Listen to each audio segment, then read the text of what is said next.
मित्रांनो, आपला देश नेमकं कोण चालवतंय? 4 राजकारणी चालवतायत का 4 उद्योजक चालवतायत? तुम्ही बारकाईनं विचार केलाय का?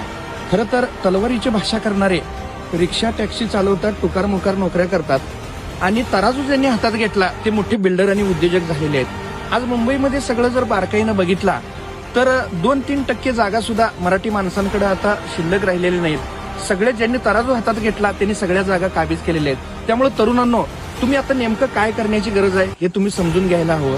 खरं तर मित्रांनो, तुम्ही तलवारीची भाषा करून उपयोगाची नाही, तर तराजू हातात घेणं गरजेचं आहे. भारतामधले जे 1000 श्रीमंत उद्योजक आहेत त्यामध्ये एकही मराठी माणूस दिसून येत नाही आहे, तुम्ही बारकाईनं अभ्यास केला तर. आणि दुःख इथंपर्यंतच नाही आहे, तर हे सगळे 1000 श्रीमंत उद्योजक हे महाराष्ट्रातच राहतात.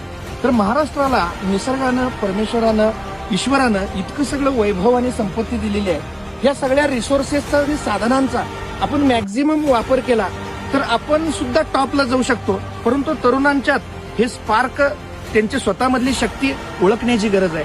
मित्रांनो, तुम्ही टाइमपास अजिबात करू नका. तुमचा बहुतांश वेळ हा सोशल मीडियावर चाललाय का? तुम्ही जरा काळजीपूर्वक बघा. तुम्ही ज्ञान घ्यायला वेळ काढताय का? तुम्ही शिकायला वेळ काढताय का? नेमकं सगळी श्रीमंत माणसं कुठली सिस्टम फॉलो करायला हे तुम्ही बघताय का? कशा पद्धतीनं आज ते मोठे जरी राजकारणी दिसत असले तर ते आधी एक मोठे उद्योजक होते. तर त्यांनी तराजू हातात घेतलेला होता.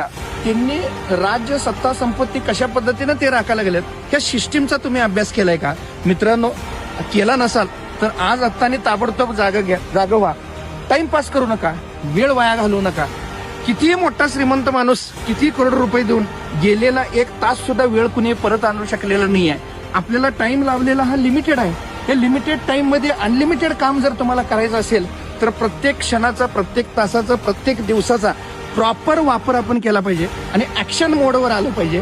आणि नेमकं हुशार व्यक्तीकडनं ते ज्ञान समजून घेतलं पाहिजे, सिस्टमचा अभ्यास केला पाहिजे. तरच तुम्ही टॉपला जाऊ शकता.